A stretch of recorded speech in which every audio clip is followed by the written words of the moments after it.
നമുക്കിന്നൊരു middle eastern style dinner പിടിച്ചാലോ? ഇടയ്ക്ക് food കഴിക്കാൻ വേണ്ടി പുറത്തു പോകുമ്പോൾ അതിലേറ്റവും ഇഷ്ടപ്പെടുന്ന ചില ഫുഡൊക്കെ തിരികെ വന്നിട്ട് ഞാൻ സ്വന്തമായിട്ട് ട്രൈ ചെയ്ത് നോക്കാറുണ്ട്. ഇന്ന് കുറച്ച് മിഡിൽ ഈസ്റ്റേൺ ഡിഷസാണ് ഉണ്ടാക്കാൻ പോകുന്നത്. ഈ കബാബും കുബൂസൊക്കെ ഞാൻ ആദ്യമായിട്ടാണ് ഉണ്ടാക്കുന്നത്.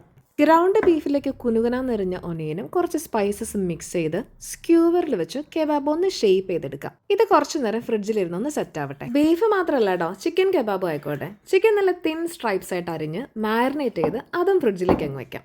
മസാലയൊക്കെ നന്നായിട്ട് അങ്ങോട്ട് പിടിക്കട്ടെ. ആ സമയം കൊണ്ട് ഒരു സാലഡും കൂടെ ഉണ്ടാക്കി വെക്കാം. ക്യൂക്കംബർ, ടൊമാറ്റോ, ഒനിയൻ ആൻഡ് പാർസ്ലി. ഇതിലേക്ക് കുസ്കുസും ലെമൺ ജ്യൂസും സോൾട്ട് ആൻഡ് പെപ്പറും ചേർത്ത് കുസ്കുസ് തബൂലെ റെഡി. ഇനി ഫ്രിഡ്ജിൽ ചില്ല് ചെയ്തുകൊണ്ടിരുന്ന ചിക്കനും ബീഫിനൊക്കെ ഇങ്ങെടുത്തോ ഗ്രിൽ ചെയ്യാൻ ടൈമായി. ട്രഡീഷണലി കരിയൊക്കെ കത്തിച്ചിട്ടാണ് ഇത് ഗ്രില്ല് ചെയ്തെടുക്കേണ്ടത്. ഇപ്പം അതിനുള്ള സെറ്റപ്പ് ഇല്ലാത്തതുകൊണ്ട് തൽക്കാലം നമുക്ക് ഓവനിൽ ഗ്രില്ല് ചെയ്യാം. ഇനി അതല്ലെങ്കിൽ പാൻ ഫ്രൈ ചെയ്താലും മതി.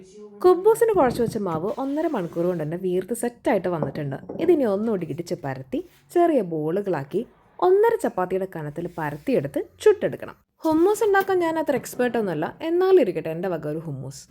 നല്ല ചൂട് കബാബും പതുപതുന്നുള്ള കുബൂസും കുസ്കുസും ഹമ്മൂസും സാലഡും ഒക്കെ ആയിട്ട് ഡിന്നർ റെഡി ആയിട്ടുണ്ട്. കഴിക്കാം. Chilli sauce. ഓ അടിപൊളിയാണോ? പെർഫെക്റ്റ്. ഇതൊരു യമണ്ടൻ കുബൂസ് ഉണ്ടോ?